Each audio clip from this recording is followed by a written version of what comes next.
Hey, you beautiful being. Welcome to Empowered Human. I am your host, Nina Garcia. If you are leaning into this podcast, it is because you are growth oriented and you are ready to do the work. I don't play on this podcast, y'all. And today's episode is not a joke, right? And yet, are we going to be playing with it? Yes.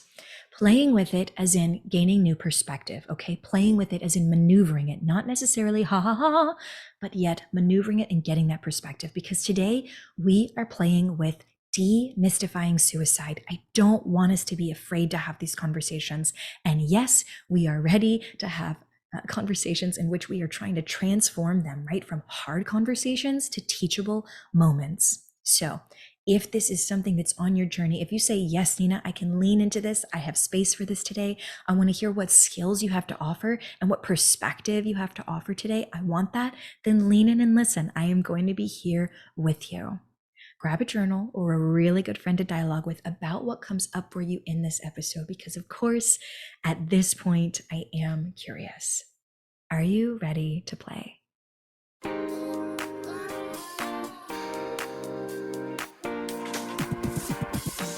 Welcome to Empowered Human, the dramatically playful podcast that invites you to heal humanity, the one within you, me, and the world at large. I'm your host, drama therapist, empowerment specialist, and not to mention empowered human, Nina Garcia, and I'm so stoked you're joining me on the journey.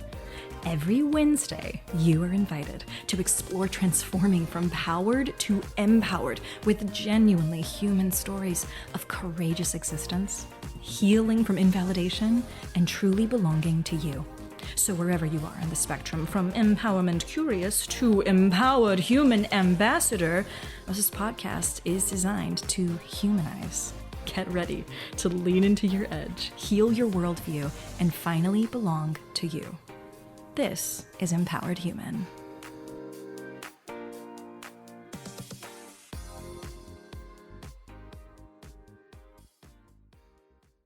Let's go ahead and take a breath on in, genuinely using your body. Really take this breath on in and exhale it out and down, maneuvering whatever you need in order to be able to play with our topic of today, which is, of course, suicide. Now, a lot of us out there may have experienced attempts personally. We may have experienced it with family. We may have lost someone due to death by suicide. We are going to be playing with this topic today. And I don't mean playing ha ha funny. I mean playing as in maneuvering, as if it were several blocks of our own life, and we want to change the way that those blocks are sitting or standing or rolling about so that we have a different perspective. So when you hear me say in today's episode, and of course in all of our episodes, that we are playing with something, what I'm really inviting is for you to have a different perspective. For everybody who's got a journal out there and they're already leaning into that growth-oriented, I want to take skills from this episode place, write that down. Playing with something means a new perspective. If the old perspective wasn't working, we need something new. Yes, yes. So thank you for writing that down. Let's lean in. I'm going to give you a personal story first. This entire episode is about demystifying suicide. We don't talk about it because it feels scary and dangerous. And then we tell ourselves, oh my gosh, this must be dangerous, so we can't talk about it because then surely that would mean that it would only increase the chances that somebody might complete suicide. Thoughts of suicide, feeling like you are suicidal, is scary. It's really, really scary. It can become dangerous when it starts to become a reality that we're making a plan, that we are harming ourselves, that we have a plan to harm ourselves. It can become dangerous. But there is a difference between scary and dangerous.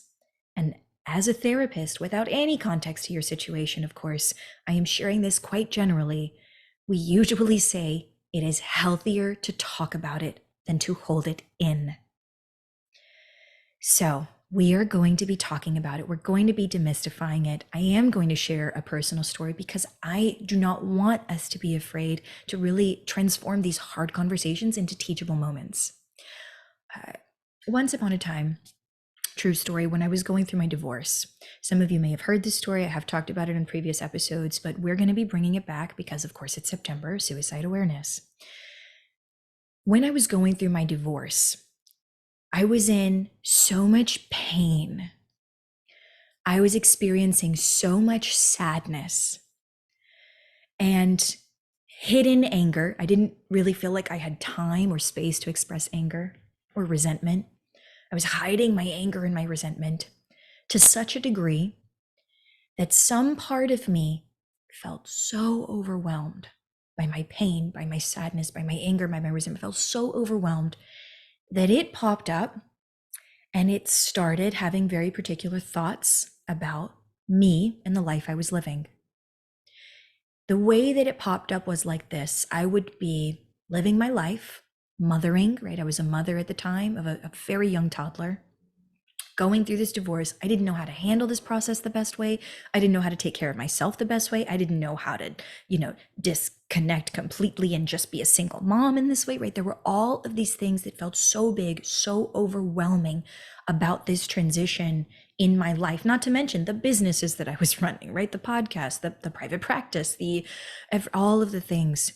It was so overwhelming that this part popped up in order to deal with the overwhelm. And here's what it said. It would stop me in my tracks.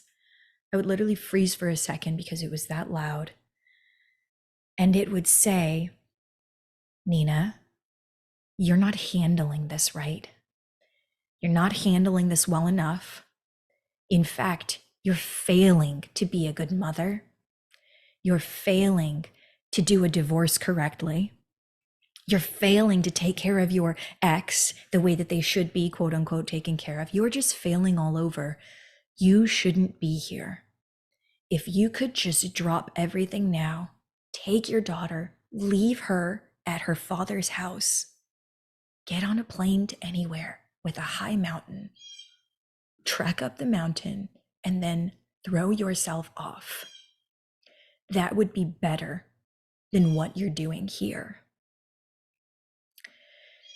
And I know that that sounds really intense, but when this part of me came up, I ended up naming this part because it was so much a presence within me. I called her the Divorcee. She had a very particular look when I imagined this part of myself. She was very austere, sort of like a teacher that was disciplining me and telling me that I was doing something wrong. It was not good enough. It would never be good enough. I might as well just remove myself from the equation. And the only solution that she offered was permanent. And I want to be really clear about that. When we get to the point where we are this overwhelmed, a suicidal part pops up because it is saying, you're so overwhelmed, my solution you'll never have to deal with this again. That is what it will be.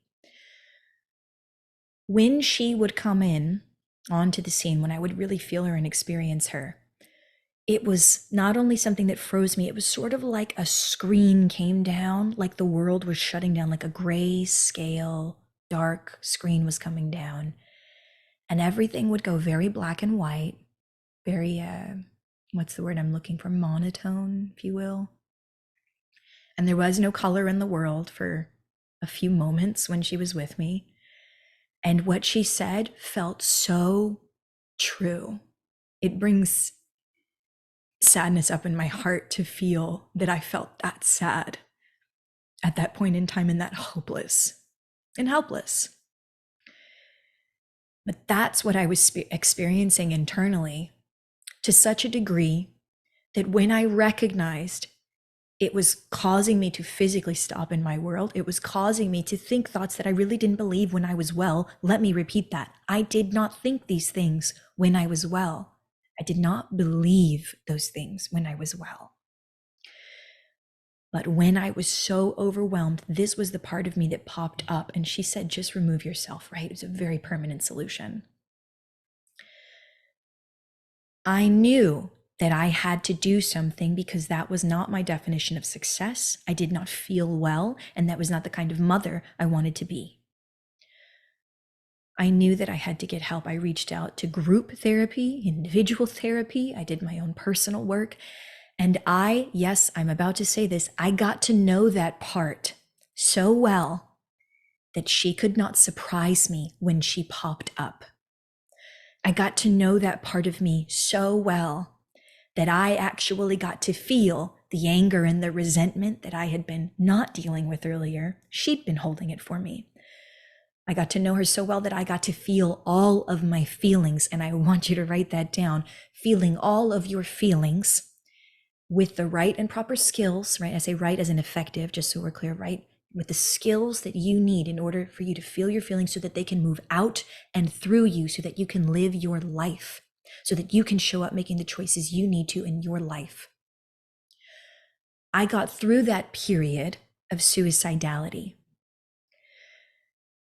I share this story and I share the feelings that come with this story, and am willing to continue to share this story because it is so critically important that we have conversations playing with the reality that suicide exists and that suicidal parts pop up way before we plan on suicide. Now, I am going to say caveat, if drugs or other things are involved, it can really complicate a situation. So I'm actually not going to speak to those things. I'm just going to speak to the overwhelming feelings that a human being can feel, and then feel like I don't have any skills. I don't have any tools. I feel hopeless. I feel overwhelmed. I guess this must be my only solution. It's not our only solution, but it feels like it is. We're missing perspective. And so for those of us who are out there, I'm speaking to you. If you've had these thoughts, if you know someone who's having these thoughts or these feelings, right, or these behaviors, right, let's demystify it. Of course, I am not an emergency service. So as I share this with you, having truly gone through this experience and as a therapist, right, I'm not your therapist. I want you to reach out for help. I want you to reach out for support. And I'm going to offer a few skills here and a few tools and ways of thinking about this, just for you to do some self-personal work. Yes, these are the skills that I want you to take with you, along with the story that I've just shared. I want you to imagine that you have your own stage of life. And I do mean like a theatrical stage, a dramatic stage. You have your own stage of life. And on it, there's so many things happening, right? Your life is playing out. There's characters that come on and off set, right? But you are there all the time. And you have all of these emotions and feelings that are with you, all of these roles and identities that are with you. Yes, these are the parts that make you you, and they're with you all the time. And the deal is, their job is to pop up whenever you need them. If something angering happens in your life, you want anger to pop up. You want to feel it and let it move out and through you. The same is true if something sad happens in your life. You want to feel that sadness, responding to the reality of life. And then you want that sadness to move out and through you. We want this to happen with all of our feelings: anger, sadness, joy, fear, disgust. Those are our 5 core feelings. And yes, I want you to be able to respond to your natural human environment, feel those feelings and let them move out and through you. Write this next bit down. If your feelings can move out and through you, we call that emotional sobriety. Here is where we get a hang up, folks. If a feeling gets stuck and it says, you know what? Let's say it's my anger or my sadness, as in the case of the divorcee. It gets hung up there and it says, why are you still feeling this so intensely? It's been too long. Why don't you have the skills to deal with this? Don't worry. Sit outside of the spotlight. I'm going to take over for a while. And we have been officially emotionally hijacked by whatever feeling it is that says, we don't have the skills to feel that feeling, let it move out and through us, and then to move on with our life. If a feeling feels like it's stuck and you don't have the skills, it may be willing to hijack us to, quote unquote, offer us a solution. Now, the deal is, if you end up isolating yourself for a bit, if you end up engaging in a particular behavior or substance, right, for a short term, and then you're able to move forward, no harm, no foul, right? There's no dysfunction in your life, then you can move forward. But that's not what happens with the suicidal part. What ends up happening is we end up feeling so intensely for whatever extended period of time, whatever that is, because it varies for every individual. And we feel like there are no other skills, tools, avenues, exits from that feeling. That is when we have a suicidal part pop up and it says, don't worry, I've got you. I'm going to take care of this for you. I have a solution. It's not really a solution, is the thing. Our feelings, they believe and think in very short terms. So when we talk about our suicidal parts and you really acknowledge that this part exists, it's a flag, and it starts as a yellow flag. It starts as a something is wrong, fill in the blank here. I don't have the skills for, fill in that blank, friend. What is it that you are feeling hopeless or helpless about? Who can get you the skills to be able to deal with that hopelessness or helplessness, okay? Your first question to you is, what do I feel hopeless or helpless about, okay? Your second question is, who can help me get the skills to be able to feel hopeful about this, to feel like I have some avenue, some way of dealing with this so that this feeling can really be felt and moved out and through me so I can get back to living my best life. So I can get back to making choices in my own life that are not emotionally hijacked.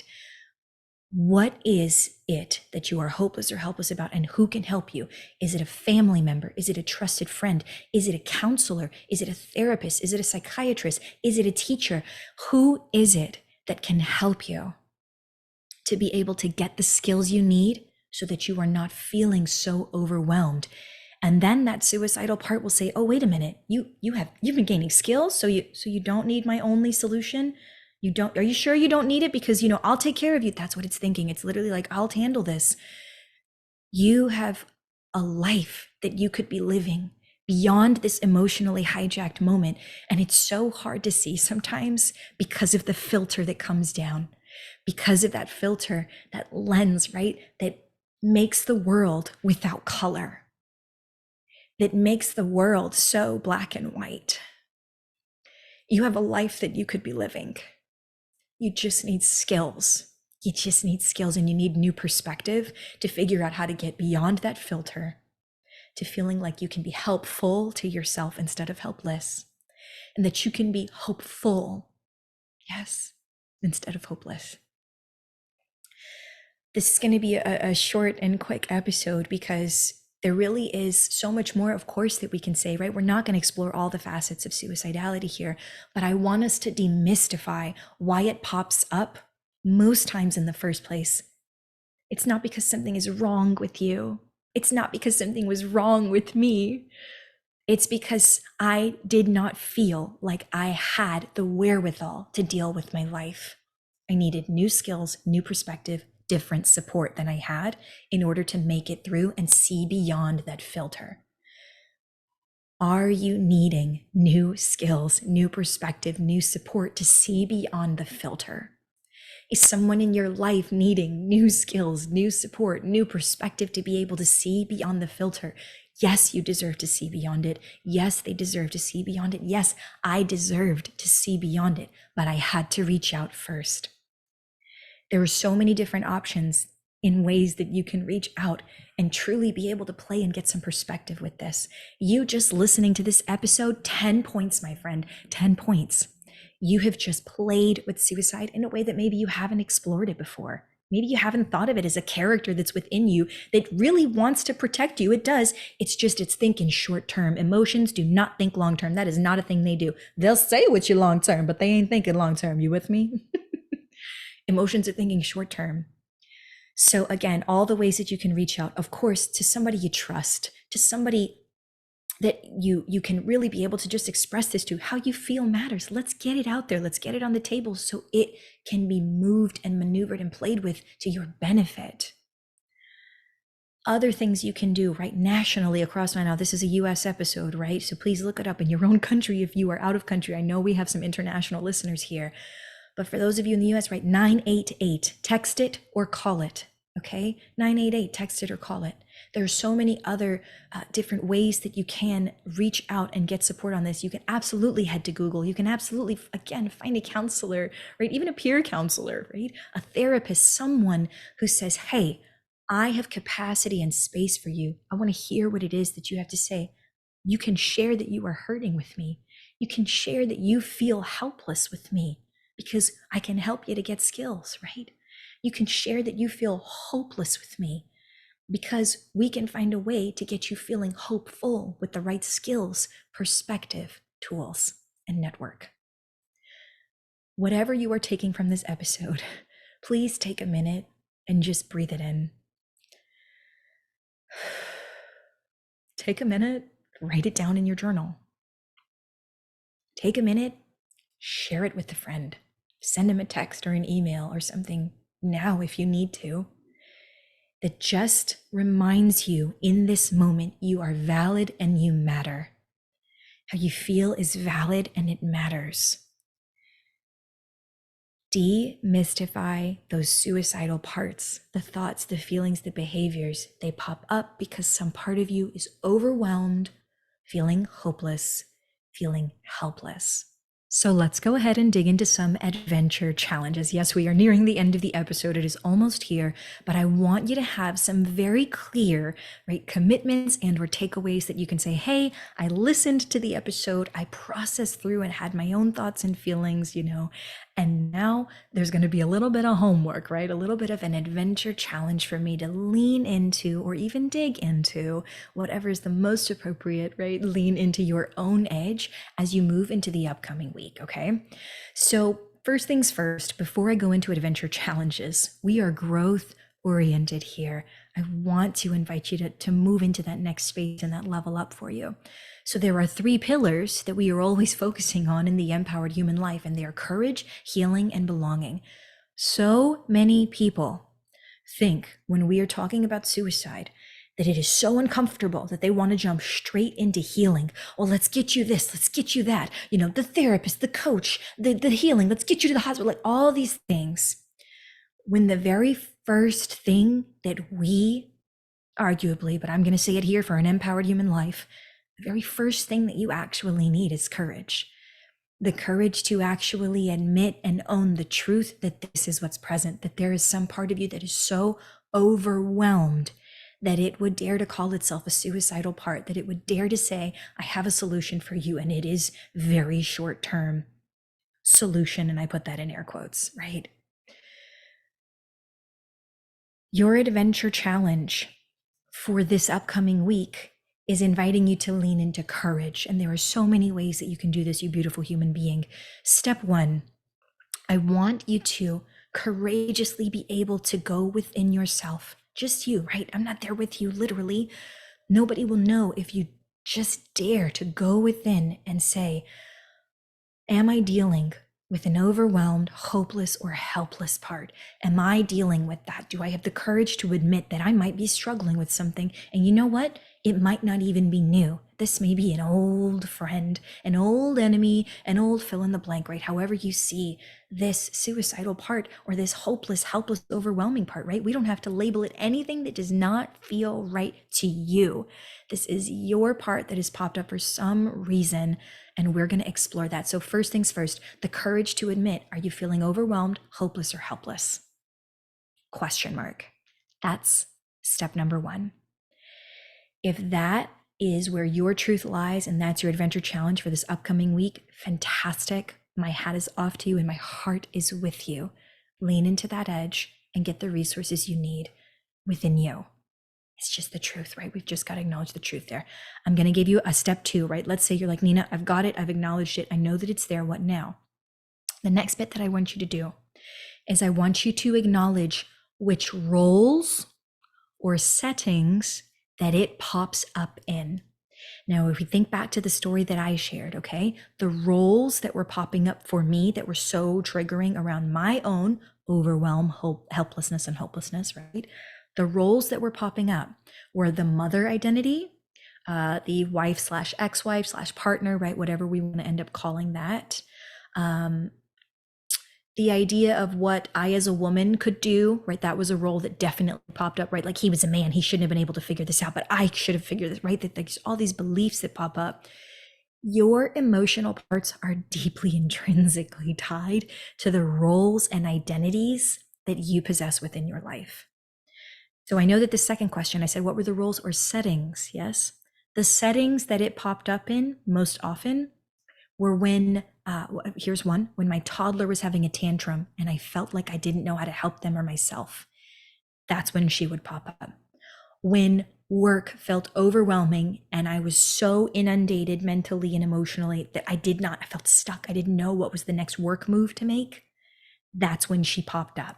Okay. These moments where other people and other things were coming in at me, and I did not know how to handle those experiences. Those were some of the settings in which my divorcee, right, my suicidal part popped up.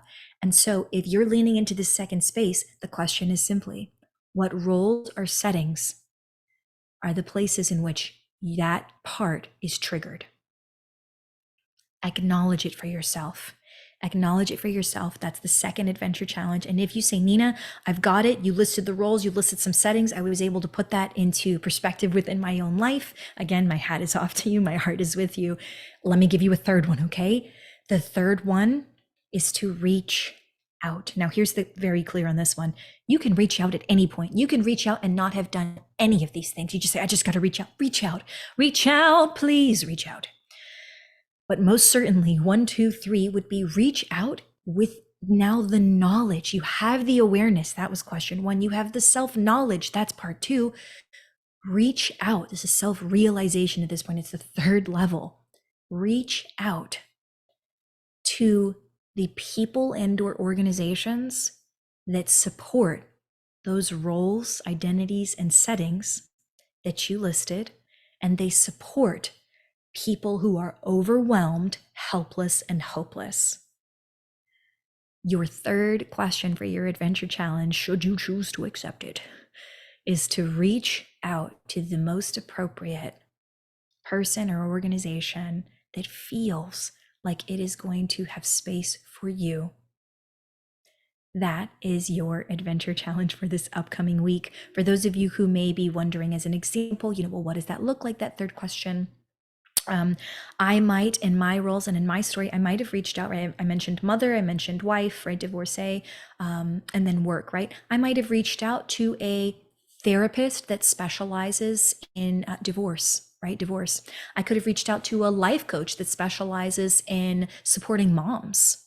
I could have reached out to a organization that supports entrepreneurs or even mompreneurs, right? Do you see where I'm going with this? There are so many resources out there. And of course, when in doubt, you can reach out to 988 if you are in the US, text it or call it. Yeah. There's so many different resources. And I know I've probably said that a bajillion times. The thing is this, to be clear, you just need to start with one. Just one person, just one number. And if today it's 988, then fantastic. If today it's just a friend, then fantastic. If today it's just a therapist, then fantastic. If today it's just you being able to acknowledge and own the truth to yourself that you are struggling with overwhelm, with feelings of helplessness or hopelessness, and you're the one who just says, I haven't acknowledged it before, but you know what? I have the courage to do that just with yourself today, then fantastic. We have to start somewhere. Start with you and go from there. That is my adventure challenge to you, you beautiful, beautiful human being. I hope that you have taken something from this episode and that you are going to choose an adventure challenge that is most effective for you. Thank you for being you, and thank you so much for listening.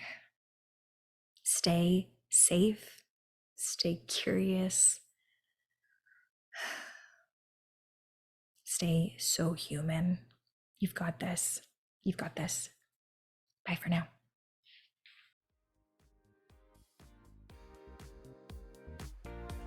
Thank you so much for being willing to explore healing your humanity on Empowered Human. I hope you found at least one new way to transform your worldview from powered to empowered.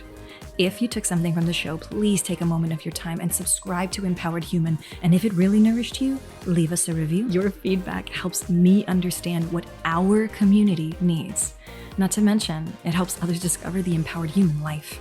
So keep this last bit in mind. All the visual goodies come with me on Instagram at Drama Therapist Nina. Stay up to date there on upcoming episodes, behind the scenes goodness, and reels dropping knowledge.